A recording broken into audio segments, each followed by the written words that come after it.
প্রয়োজনে বাংলাদেশে জাতিসংঘের শান্তিরক্ষা বাহিনীর সদস্য পাঠানোর আহ্বান জানিয়েছেন ভারতের পশ্চিমবঙ্গের মুখ্যমন্ত্রী মমতা বন্দ্যোপাধ্যায়। এজন্য দেশটির প্রধানমন্ত্রী নরেন্দ্র মোদীর ব্যক্তিগত হস্তক্ষেপ চেয়েছেন তিনি।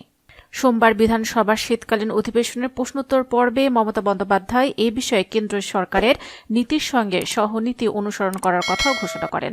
এছাড়া ভারতীয় সংসদে বাংলাদেশের অভ্যন্তরে সংখ্যালঘু নির্যাতনের বিষয়ে নিজেদের অবস্থান ব্যাখ্যা করতে কেন্দ্র সরকারের প্রতি দাবি জানান মমতা। এদিন অধিবেশনের শুরু থেকে বিরোধী বিজেপি বিধায়করা শাসক দল তৃণমূল কংগ্রেসের সভানেত্রী তথা মুখ্যমন্ত্রীর বক্তব্যের দাবি জানান। বাংলাদেশ ইস্যুতে মমতার অবস্থান কি সেটা তুলে ধরার দাবির পরিপ্রেক্ষিতেই তার নিয়মিত প্রশ্নোত্তর পর্বে বাংলাদেশ প্রসঙ্গ আনেন। মমতা বন্দ্যোপাধ্যায় বলেন, আমাদের পরিবারের সদস্যের সম্পত্তি এবং প্রিয়জনেরা বাংলাদেশে আছে। এই বিষয়ে ভারত সরকারের যে অবস্থানে হোক না কেন আমরা তা মেনে নেব।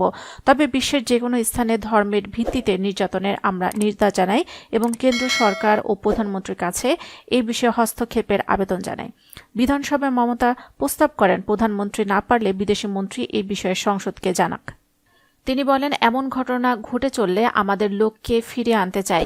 একবেলা খাবো, দরকারে একটা রুটি ভাগ করে খাবো, আমাদের লোক অত্যাচারিত হোক চায় না। মমতা বন্দ্যোপাধ্যায় বলেন, ভারত সরকার এই বিষয়টি জাতিসংঘের কাছে তুলে ধরতে পারে যাতে একটি শান্তিরক্ষী বাহিনী বাংলাদেশে পাঠানো যায়।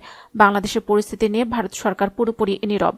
বাংলাদেশ বিষয়ে ইসকন নেতাদের সঙ্গে কথা হয়েছে জানিয়ে মুখ্যমন্ত্রী মমতা বলেন, কলকাতার ইসকন ইউনিটের প্রধানের সঙ্গে তিনি কথা বলেছেন এবং সহানুভূতি ও সমর্থন জানিয়েছেন।